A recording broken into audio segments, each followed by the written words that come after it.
I'm just sharing this live feed here. Hold on 1 second. How are you guys?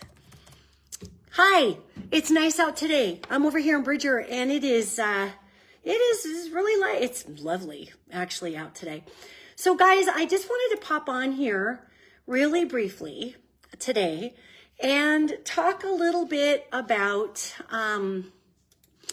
I wanted to talk a little bit about what's to come, okay? And if you've been following what I've been doing for a few years, you probably have noticed that I haven't been doing as much predictive stuff lately as I used to. And there's a reason for that. A big part of me not doing a lot of this predictive stuff has to do with the fact that we started to get a little, in my mind, more addicted to the outcome as opposed to focusing on the process of how we get to the outcome. And I began to see a real issue here, guys. The issue that I was seeing that was pretty huge is an issue surrounding dependence, and of course we want to know what's going to happen. Somebody like me or many others like me who see future events and probabilities and whatnot, it's natural to want to know if we're going to be okay and what's going to go down. But I began to see a very unhealthy dependence on outcome. And where this became hard as a person who does my job is that I kind of felt like all of a sudden the information that was coming through the universe to give to people, outcome related information, was kind of like a hit, like the drug of the day. Like, well, what's going to happen? Okay, now I know what's going to happen. Now it's calmed me down, but now I need to know what's going to happen. And now what's going to happen. And so the message I got from the universe was that simply going the predictive route in my job wasn't really helping us evolve. There had to be some sort of marriage of predicting what's going to happen with also talking about the process spiritually, sociologically, emotionally, psychologically that is necessary to bring about the outcome. Okay? Because just knowing what's going to happen, that's a spoiler at the end of the movie. Okay? That doesn't really fix the problems that we have. So I've backed off of a little more predictive work. Well, I received a message today that it would be helpful for people to know a little bit more of kind of where we're headed, not exactly a blow-by-blow prediction, however, some predictive elements today, just so that we can also see the hard work that our efforts are bringing to fruition, okay? So it's one can't be happening without the other. And it's just where I'm at in my career with this job. I mean, I've been doing this 25 years. And when you start to see that people become addicted to the outcome and disinterested in the process, that's where I have to back off. I'm like, oh, no, I'm a process girl. So we've got some crazy things going on in the United States. And first and foremost, one of the things that I would mention here is it's going to be really important in the next 3 months to just stay a little calm, because our legal system is going to be pushing back on a lot of this lunacy that we're seeing right now. And that pushback is going to take a while to implement. I mean, right now we're seeing the Supreme Court come out and say things. I was talking about this weeks ago. So it's, we're going to see everything that's happening. Hi, Kelly. Hi. We're going to see everything that's going on, and we're going to see a little pushback, okay? We're going to see a lot of pushback. And the pushback is because many of us are coming together, and even our legal system and those at the very top in the Supreme Court are seeing that the United States as a whole is not happy with how things are going, and not happy with someone who's not paying attention to the laws and regulations. And that's not fair for a leader to do that when we all have to do that and all the things. So the Supreme Court's going to be pushing back. Even Clarence Thomas and Alito, who have traditionally been very conservatively leaning judges, even those judges, there's a little ego that's going to go on between the Trump administration and the Supreme Court justices, guys. Hi, Sarah. Hi. And so as this goes on, we're going to see that the Supreme Court is kind of the big dog on the hill, guys. Now, we are not a lawless nation. You know, we had all of these protests, hundreds of thousands of people getting out to protest, guys. And it really was not even hardly covered on the news, if at all, except for a few specialty news programs. The news director for NPR came out and said they didn't think it was newsworthy. And I think when I looked into why they said that, they were afraid, NPR was afraid they were going to lose their funding from the federal government. So they just shut up. So that was weird. However, this time frame is not about, and this is going to make a lot of you mad, but I'm sorry, I didn't write the script, guys. I'm just telling you what's on the celestial teleprompter here today. This time frame is not about sides. It's about coming together for what is good for our whole. It's about making a whole, okay? And so why this is so important is because as we go forward, as the Supreme Court comes out and says, no, you can't do that, you can't do that, you can't do that. Due process means there's time associated with these things to go through the due process to undo some of these things. We're going to see some federal workers go back to work. We're going to see federal funding restarted in certain areas. So as this comes in, guys, what we don't want to do is get into the see I told you so pocket. Now you can do that if you want, but we will keep going around and around and around and around in this pocket until we figure out that what we're trying to do and what the rest of the world is trying to do is come together for the whole. We are in a time frame, guys, where the whole, the planet as a whole, yesterday was Earth Day, the whole is important. And yes, we need to be able to have a just country and a fair country, and people need to be safe. That goes without saying. There is extremism at play that is causing imbalance. So the Supreme Court, yes, is going to come out that, yes, it's going to take a little time for those laws to go into play, but they're going to kind of expedite a lot of them. So for those who are happy about what's going on right now, you might be a little disappointed with some ruling of the Supreme Court that are coming out that are going to say this is out of balance. You know, and that's about in 6 weeks or so. You give it another 6 weeks, and now we're seeing the action of the legal stuff that's coming out. You give it another 14 months, and there is a real dead stop to what's been happening. But if we only focus on that, like, whew, okay, well, somebody's going to take care of it. Thank God I can go back to being numb in my life. We are missing the point of this time frame. You know, back in 2016, I wrote a blog post, and it went viral. And it had, oh my God, so many, like 100,000 some views in like 2 hours. And the blog post was called, Why Donald Trump is the Best Thing to Ever Happen to America. Now, there were some folks who were really big fans of Donald Trump back then, and they didn't read the blog, and they passed it all over. And I thought, oh, you might want to read that before you just pass it around. But the underpinning idea there is when someone becomes so extreme, it unifies others who do not feel that extreme. And most people do not feel that extremely about things. So we see Canada, we see our European Union, we see all these people stepping up going, hey, United States, we support you. We know you're going to get through this. They are stepping forward in a way that is a representation of unity, okay, of a unified field. And we in the United States have been getting picked at from outside sources as well as within since the Civil War to de-unify. And so it's really important that we just understand that this is a unification exercise. I don't mean unified mind. I don't mean we are the Borg. We're going to take away your individuality or your political thought. It means unifying for the whole. So even though we are going to see parts of our system in the United States that are going to start to write itself legally, and we're going to see other people speaking out in Congress who haven't spoken out yet, who are part of the majority party right now. That doesn't mean we stop doing our job of our hearts. You know, it's the 51% rule, you guys. 51%. It only takes 51% of any given density to be considered a majority. 51%.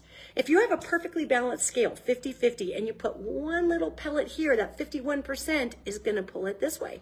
Period. It's off balance. It's going to go that one direction. Right now, we're at about energetically, socially, spiritually speaking, with people's consciousness and where we're at in understanding this concept. We are about at 50.5%, okay? And this doesn't mean we become lawless. This doesn't mean we become violent. We don't become crazy. The difference between hundreds of thousands of people marching a few days ago who do not agree with this administration's modalities, that is a lawful protest. That's a lot different than people storming the Capitol on January 6th. And this is a message to my fellow media folks out there. If you don't feel that it is newsworthy to cover hundreds of thousands of people peacefully protesting that this is a direction that they don't want their country moving in, if you're waiting for someone to kill someone before you think it's newsworthy, there's something wrong with you. And I deeply encourage you to look at your spirit and your soul and what the heck has happened to you over the years for you to have blood and guts and riots before you decide it's newsworthy. That's not your job. Your job is to report on events. So, you know, and this has been going in both directions, you guys. We recently are not seeing the protests that were very prevalent all over the country on media. A lot of folks who are MAGA supporters were complaining that the media was not putting focus on larger rallies that they actually physically attended. So I think we can safely say that the media is kind of just playing to whatever crowd they need to play to make their sponsorship happy. But I digress. Guys, we are going to see great change coming that is for the benefit of all. But the reason it's coming is because we are trying. Are you hearing me? This isn't just sitting back, going earth blind, going society blind, eating our popcorn, tuning out. It's happening because our hearts are engaged. It's happening because our heads are engaged. And it doesn't mean that people who think differently and vote differently than we are our enemies, guys.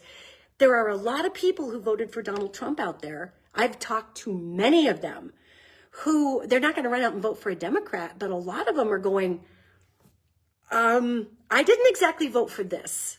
And there's a lot of them that voted for Donald Trump that are super happy about the way things are going because they may not be seeing the full story, or they may not just simply believe the full story is true, you know? So this isn't about who voted for who and who's best and who wins. It's not about that. We as a nation are coming together because we want a certain quality of life. The world, Canada and the UA, are becoming the new leaders in freedom of thought. And, you know, I think it's kind of healthy for the United States to sit on the bench for a minute. I do. I think it's a little healthy because I think we kind of need a reality check here, USA, that if we're not willing to lead with compassion, if we're not willing to lead with a global mindset, if we're not willing to lead understanding that we're not the only thing on the planet, maybe we don't deserve that pole position. So we're seeing Canada, we're seeing the UA, or the EU, we're seeing everybody get out there and represent a unified field, and we will join them. I see that very clearly. We're going to join them, yet we will have learned as a collective in this nation, especially those with the power right now. Many of us in this country just want to get along. Most of us do. Most of us just want a decent country where we can have access to a retirement, and which is not a thing anymore. And we want to work hard. We want to see people find their purpose through hard work. I don't mean purposeless work, and I don't mean burn you out work. I mean applying your purpose in the world work. We all want to see that for ourselves and for other people. I would say probably 99% of us want to see done away with the modalities that grind us down to nothing, the old world mechanisms of capitalism that don't work anymore. We can still be a free market economy and not grind through people. We can still be a free market economy and not sociopathically use resources and individuals in that process. So that's what we're learning. So are we going to learn it? Yeah, but it's only because we stay engaged. So this is why I'm feeling real passionate about this today, guys. We're not going to see the changes that we want to see in this nation that are best for us or the world if we just say, okay, well, it's going to be handled. I'm going to go back to tuning out. Stay engaged. And really, you don't even need to go to a protest if you don't want to. Just allow your heart to be engaged. Set a space at your table for all. We are all Americans in this country. If you happen to be an American that thinks that certain people need to leave because this is America, you've missed the point of the United States. Please read the Constitution and read your history. If you're somebody out there who thinks that certain people don't have a right to be here because of this or that, and we want to make them into criminals, again, I would suggest you go read the Constitution. We can lawfully have people here and offer paths to citizenship. That would be a lot more functional, okay? And that's where we're headed, guys. But I want to congratulate all of you. I want to congratulate us today because we are at 50.5% of that 51% that's needed to just swing the energies of change. And that's where we get Supreme Court justices going, oof, okay, I think we probably should step up and start towing the line. That's where we get some of even the most diehard Trump fans. And there are people who truly believe he's here for a purpose, you guys.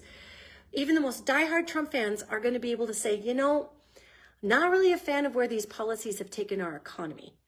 So though I'm not going to vote for Democrat, I'm not going to call myself a liberal, yet I am going to step away from how this is being handled because it's breaking some laws. And my dad fought in World War II, or my granddad did, and they fought for these laws. And that's not right, So it's not about being a Democrat or Republican. In fact, you guys, I'll tell you what, I'm obviously a liberal voter just because of where some of our conservative stuff especially has gone. And we're going to see a change in our Democratic Party, and we're going to see a change in our Republican Party that will reflect the consciousness that is being shared at this time through this collective unified exercise. And instead of politics shaping the nation, we as humans who live here will shape the container of politics. Because it's okay to trust one another, even though we might be mad. And there are some people who can't even trust themselves and obviously have discernment, you guys. But I'm talking collectively. We've got to get back into a place where we're like, wow, wherever your political leaning is, yet let's set up our country for success globally and for our generations to come. We're going to be planting a tree here, guys, that some of us will never see the shade from. And that's okay.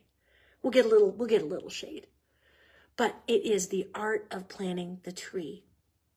It is the thought ahead. It is the consciousness that's not always me, mine, what. We are trained to be these people in the United States of America so they can sell us more stuff, right? We can be full of promise and hope. And that's what brings us 51% around. And then we've got hard work ahead of us to sustain it. So, I always say nobody's my enemy. Nobody's my enemy. That's true. Even people who believe I'm their enemy. And there are those of you with that out there that believe that I am your enemy. I'm a gay woman. I'm ruining America. I'm a psychic. I'm after Christians. None of this is true. Well, I am a gay woman. That's true. I am a Christian. That's true. But even those folks who want to cast me in the place of being their enemy, they are not my enemy. Fear is our enemy. Greed, avarice, these are our enemies, guys. And those things exist in us. So that means that sometimes we can be our biggest enemies. Sometimes we can. Hi, Michelle. Sometimes we can be the biggest enemy of ourselves. So in that place, we need to start making peace on our own borders right here. And if you are someone who is compelled to have to proselytize to someone who disagrees with you, save that energy. You're not going to change people's minds, okay? If you're of that school of I'm right. I have to be right. Somebody's got to be right. Or accepting from the aforementioned comment that I'm going to make, victimizing others, hurting others, obviously. Or maybe we all have a little bit of a puzzle piece that we could put together and make a better world. Not victimizing others, not marginalizing others, not suppressing others, but maybe we all have a little piece we could bring forward to make the most extraordinary nation. And maybe we've been put on the bench right now because we need to be. We're the richest country in the world, and what have we done with it? We bicker over US aid, over USAID. We bicker about masks in our privilege. It's so dumb over here, you guys. We should be sitting on the bench and getting a lesson from Canada and the EU about how to work together and how to be what we truly could be. And many of us are there. Many of us are there. You know, I've got some people who get mad at me when I talk like this. And they're like, I have never voted for this. I've never been part of this. I'm like, well, let's not really split those hairs, because this didn't happen overnight, guys. So we're here now. You're here now. You're here now. I'm here now. Things are going to change around. Give them time. Yet don't stop coming together in solidarity for a beautiful country for all.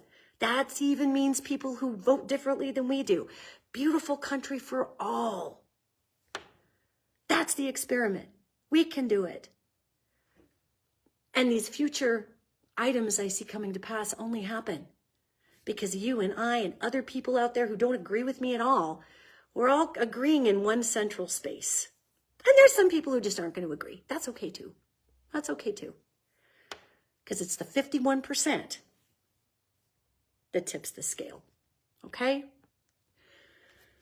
So do your best to make room at the table for others who aren't like you. Do your best to speak out for what you believe to be right. Never victimize others. Never take rights away from someone else because you feel like your rights are threatened. If they have rights, that's weird. It's not a pie. Outside of that, shine. Shine. Watch the next 6 weeks. Watch the next 3 months. Watch the next 14 months. But they only come to bear if we soften our hearts and come together in a beautiful solidarity for all. And that means people in the globe that don't have our privilege, guys. Okay? And it's really making me feel happy that I'm seeing a lot of big leaders who are spiritual leaders, political leaders, social leaders, influencers coming forward with this same message. And I've been banging this gong since about 2012. So I am stoked that other people are getting this message. I'm stoked we're all passing it on.